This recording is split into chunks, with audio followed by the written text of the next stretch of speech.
This is Mindset for Success with your host, Dr. Leslie Knutson. Each week, she will interview women entrepreneurs to explore the unconscious psychological struggles they faced as they build their businesses and how they overcame them.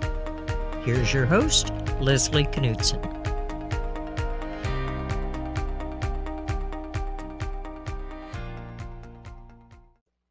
Kristin, hello and welcome. I'm so excited to have you on my podcast today, and I look forward to hearing what you have to say and to share it with our listeners. I'm going to talk first about your background, which is super interesting, and I'm looking forward to hear a lot about what you're doing.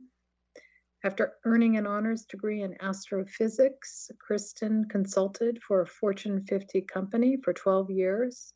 And during that time, she side hustled launching diet apps and websites to promote her products. She learned how to craft marketing videos from home. After mastering production techniques, demand for videos and video expertise skyrocketed, which led her to launch Value Video Marketing. Welcome, Kristin. Thank you so much, Leslie. It's always interesting and kind of fun to hear my bio spoken through someone else's voice. So thank you for that kind intro. You're welcome. Kristin, as you know, it takes a lot to be a successful female entrepreneur. And business acumen is key, but we rarely talk about the psychological issues that women often face to achieve that success. I refer to those as the negative and sometimes persistent thoughts that can create doubt, undermine success, destroy self-confidence, and decision-making, as well as overall just sort of reducing one's overall happiness and satisfaction. So today I'd like to start hear a little bit about your background and what was some of your journey to become an entrepreneur. So everything you mentioned, I have personally gone through over the years. So my entrepreneurial journey started over a decade ago when I was just 25. I had read Tim Ferriss's 4-Hour Work Week and was inspired to launch my own software company. I'm sure there's a lot of people who have a similar story. Because 4 hours is great. That's all the work you have to have. Yeah, I mean, I'm an overachiever here. I work way more than 4 hours a week. I'm sure.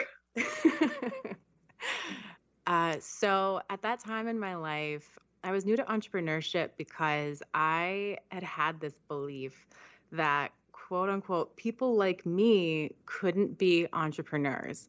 And it was a combination of reading the 4-Hour Work Week, but also being exposed to entrepreneurial people who also had day jobs, that I realized that it's really something anyone with a drive and a motivation and an ambition can do, is become an entrepreneur.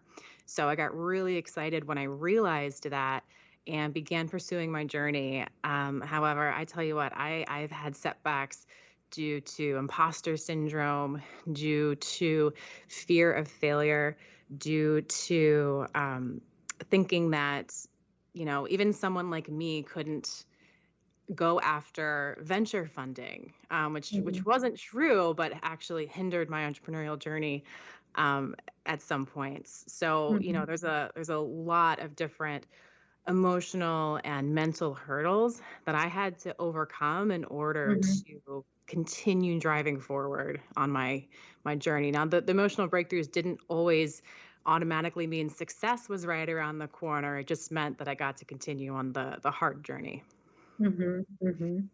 Tell me a little bit about how you were able to recognize or how difficult it was for you to see yourself being able to be successful, and how you were able to overcome that and work through that. So it was hard to envision myself as having true success because I still had a very limited scope of what I thought was possible for me. I still, at that time in my life, I still very much had a good student view of the world, where if I worked hard, other people would tell me what that's worth, in terms of like the job salary mentality.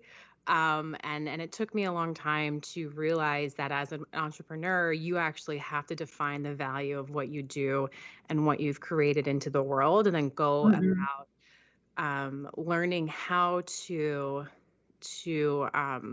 extract that value by providing enough for other people that they're not just willing to, but happy to give you money in exchange for what you're offering. And that really the sky is the limit. You're not going to get there overnight, but your ambitions should be as big as they can possibly go, because there's no real limitation to how big you can go in your entrepreneurial journey. But of course, it's helpful to have self-confidence underneath that ambition, right? You have Without to. self-confidence, Yes. then it's harder to push forward. It's a lot harder to push forward, and it's almost impossible to ask for your worth if you don't have confidence in yourself, because even if you can believe that you're worth that much, having that conversation one-on-one with somebody is a totally different scenario, and being able to confidently put a number out there and make commitments to the value that you're going to provide Mhm, requires a mhm. lot of confidence. For sure, for sure. Have you ever suffered from not having confidence? Absolutely. Tell me tell me a little bit about that. Oh gosh, where does that start? That goes back to, all the way back to like the beginning of being a teenager and stuff. I absolutely struggled with having very little confidence as well as very little self-worth. The two were Mhm, very tied up for me. And, mhm, looking back on it, I think I used to focus a lot on self-confidence. And I don't think that that went very far until I really started working on my self-worth, and the mhm, confidence came out of realizing and connecting to my own inherent worth out of mhm. anything outside of anything that I do. Mhm. And how were you able to get there to find your self-worth and have that kinda come out and drive your ambition and drive all of what you've done? It's been a lot of work, first and foremost, and I think the thing that has helped me most on that journey is a deep dedication to knowing what I want out of Mhm, life, mhm, understanding who I need to be to get those things, and being unwavering in my decision to become that person, no matter how long it takes me or how hard it is. Because here I am, mhm, I'm, well over 10 years on my personal growth journey, and of course I still have a ways to go, but I have accomplished a lot of the things I needed to do and become. So, that dedication first and foremost helped me. But I also want to say that my self-worth journey was still a very slow, long slog to get mhm, to, mhm, mhm, until let me say that, since I was 14, starting at the age of 14, I had an eating disorder mhm, that was severe and long lasting and impacted me every single day of my life mhm, mhm, for almost a couple decades. mhm, And it wasn't until I learned how to overcome that eating disorder that my self-worth really skyrocketed. mhm, I can Because imagine. yeah, I had to, with that eating disorder, I was harming myself every single day of my life and still not fully understanding why or how to stop it. And trust me, I'd done a lot of work and been to see a lot of specialists and done Sure. a lot to try to overcome that. But it took me a very specific way of overcoming it that now I can fulf- I can work on not developing myself, but I can work on healing myself and feeling good every day Mhm, instead of mhm, fighting this way I was hurting myself every day. So that mhm. was a huge part of my journey in self-worth and self-confidence. And I guess that has something to do with your first startup, which was a diet app. Hmm. And There. how did that go for you? So because of the eating disorder, I had developed an extreme preoccupation with what I was eating. And this, I was totally won over by this idea of, well, if you just put healthy things in, you'll get healthy things out of your body. And Mhm, if you just mhm, treat it right, then if you just eat this way, then your cravings will all disappear and you'll just be like happy and healthy. And like there was this idea that like diet will solve all of our problems in life. Mm-hmm. We'll Mm-hmm. lose all the weight. We'll get the love of our life. Everything, we'll make more money. Like everything will just be better, right? All in And 4 hours a yes. week. And and I believed that for way, way, way too long. So I had been eating this diet, and even though I still had an eating disorder, I was like sold on the idea of this diet and promoting it and helping other people eat this way, secretly hiding the fact that I had Mm-hmm. an eating disorder while I was on this. Mm-hmm. Mm-hmm. Mm-hmm. And what made you finally decide to leave corporate and open your own business? I mean, I know you started the diet app because there must have been some risk attached to that. Yeah, so for me, that decision isn't as clear cut as it may be for other people. I had also experienced really severe health issues when I was around that age, a little older than that, and those health issues forced me to leave corporate. I was too ill to hold a job, and we had tried everything, working part-time from home, and like I just my ability to work was too sporadic and just Mhm. not enough. I mean, like maybe an hour a day I could be like lucid and focused. So Mhm. I had already launched my first business and was selling it at that time. So like I can't say enough how grateful I am that I'd gotten that first business launch because it was bringing in money every month that I could live off of. It wasn't Mhm. comfortable. It wasn't a replacement to my salary or anything, but it was a huge blessing to have some of my own money coming in Mhm. every month at that point. So it was something that was forced on me leaving. And I had gone back to corporate after that.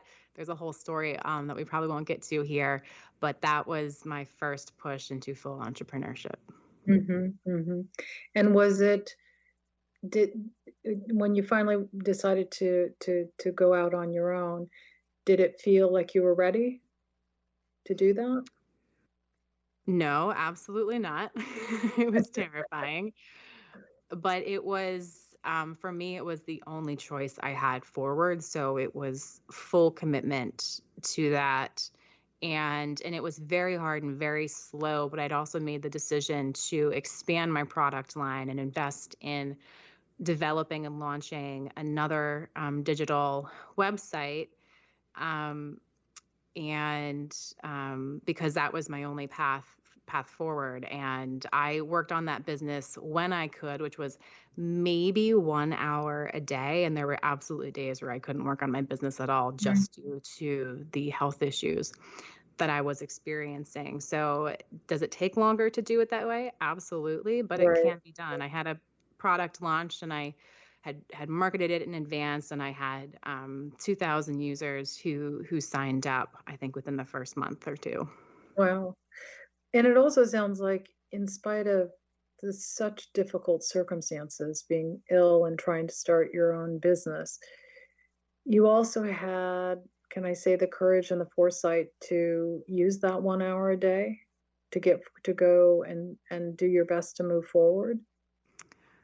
Yeah, I guess you could call it courage. At the time, it simply felt like my only option, and it never felt like enough. But I had learned during that time that beating myself up and feeling bad about, quote, not working enough was only hindering my healing journey, and that I Mhm. just needed to Mhm. go with that flow. And like whenever that time came where I felt lucid enough to go up into the office and sit there and work until I couldn't anymore. And giving up and, I don't know, doing something else never was an option. Giving up was never an option. It always felt like a sane thing to do, but it was never an option for me. I have never Because given up. Sorry, say that again? because why wasn't it an option to give up?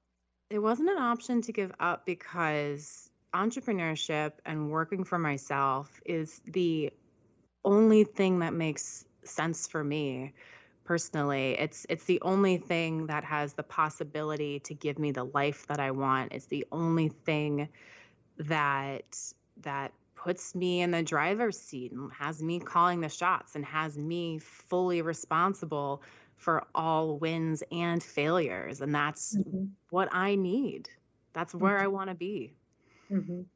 And something about the freedom of working for you, working on your own, working for you, allows you not to feel boxed in. Yeah. And that allows you to feel self-confident and have a drive without being too caught up in self-doubt. I think maybe that is. I would have never said it that way, but when I find even now when I find myself working in a team where I'm not leading that team, like when I'm working with clients or in some specific circumstances, I find myself getting really frustrated when people are doing things not the way I Right, would do them. right. Have you ever had a setback which triggered a deep fear in you that your business would fail? And if yes, can you describe what you were afraid of and how you were able to manage this fear of failure? Yes, multiple times. Not just The not just once. So when you say this, the first thing that comes to mind is again my health and my healing journey, because that's been such a huge part of my story. After I had gotten super ill, it took me several years, but I did heal myself and had my full life back. I was, working more than full time again and going to the gym and had a social life, and I had everything back, as well as my entrepreneurial endeavors. And then my health crashed again, and I went back to being barely able to work, barely able to function, barely able to care for myself. And I was terrified of what that meant. But with that first relapse, I should have felt more grief and frustration and unfairness about the situation than I did. But honestly, and I think it was because I committed to this so much during the first time I worked through this. During my first relapse, all I felt was, I've been here before. I know Mhm. how to get out of this, and I don't know how long it's going to take, but I know what to do, and I just need to start working on this now. And I healed much, much faster that second time. So you didn't let yourself fall completely. You kind of Not were completely. compassionate I was toward. passionate about what I was doing, and I was passionate about what I wanted my life to be. And I also had, maybe I didn't have self-worth at that time, but I had the self-confidence that I could get out of it again because I had already done that. Like taking action on things. And even if you fail, it still builds your self-confidence because you show Mhm, yourself what you are capable of, and it does create a list of accomplishments as long as you acknowledge them along the way. mhm. Right, because you were able to show compassion for yourself, Yeah. whereas maybe at other more difficult forks in the road, earlier, it was hard to.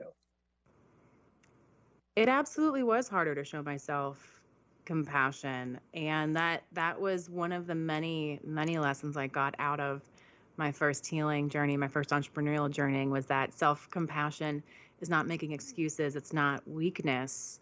It is actually being a good partner to yourself because it Mhm, helps you be more resilient.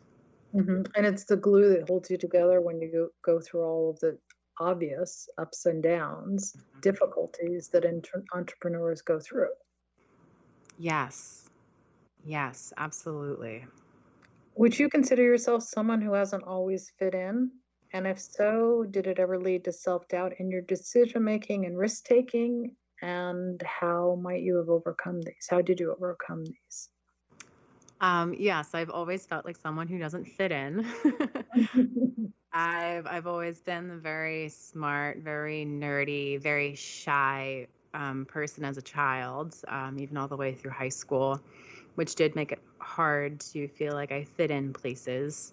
Mhm, And I've always chosen unconventional paths in my life, which has mhm, always worked out really well for me. And You Can I know, just tell you they're unconventional in the sense that they give you a lot of freedom, a lot of liberty. they did. Hmm. They did. Um, and what was the second part of the question about not fitting in? If you've never fit in, if you haven't always fit in, sorry, did it lead to self-doubt in your decision making and risk taking? Uh, yes, there would be a lot of inner torment about the decisions I was making because nobody would understand them and be very supportive of them. Because, like my decision was to study astrophysics for college, people were like, what? Like, what are you even going to do with that? Like, Hmm. why would you do that? Or when I chose to go and pursue a professional career afterwards, like nobody in my world had ever heard of that as a career or understood it. Um, and and it's not fitting in wasn't something I had to overcome. I think it was more something I had to embrace. I had to realize that Hmm. Hmm. being different and being called to do different things Hmm. has become a strength of mine and is honestly how I create a life that I am happy with, even if no one else understands it. Hmm. Hmm. What is it about being able to do untraditional things, astrophysics as a woman, for example? Maybe, is it that you follow your passion, um, it it gives you drive to be able to do things that you're passionate about, independent of maybe what you think other people think you should have done?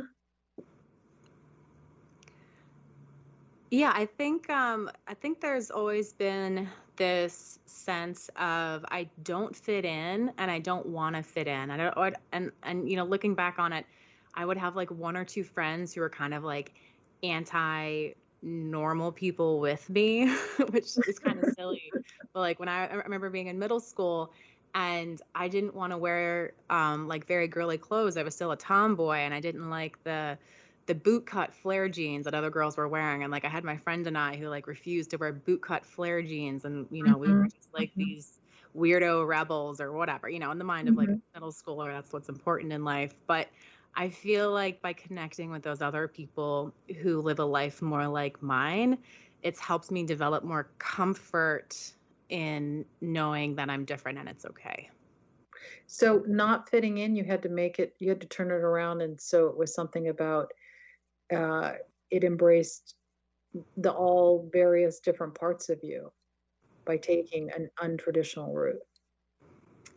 Yeah.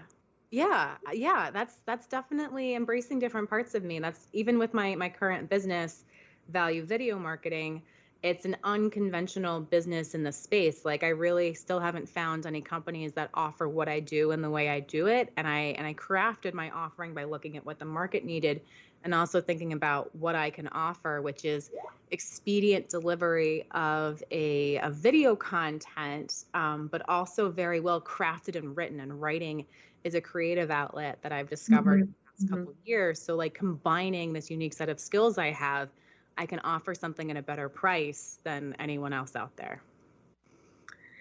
Kristen, we are, believe it or not, at the end of our time together, and I want to thank you so much for your openness and courage to talk about some of the psychological issues you face to achieve the success that you have. And also your inspirational journey to become an entrepreneur, female entrepreneur for our audience. So thank you so much. Where can people reach you to learn about your work? So you can go to my website, which is valuevideo.marketing. You can type that into any browser. It'll take you right to my website, or you can just Google my name, Kristin Jekielek, on LinkedIn and connect with me on LinkedIn. That's where I post. That's where I message with people. It's the best place to follow along and reach out. Great. Thank you. Thank you so much. Really appreciate your time today. Thank you so much, Leslie. This is a great conversation. I really enjoyed it. Totally agree. Thank you. All right, take care. This podcast is brought to you by Women Entrepreneurs Global. the first startup studio and digital DIY startup platform for women. For more information on her guests, this podcast, and many other female founder programs, please visit womenentrepreneurs.global.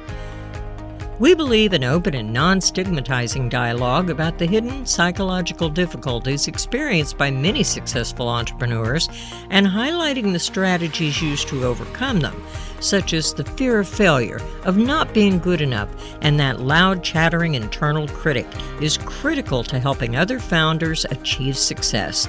Please join her next week for more Mindset for Success stories. That was Dr. Leslie Knutson, and you can drop her a line at dr.leslieknutson@dr.leslieknutson.com.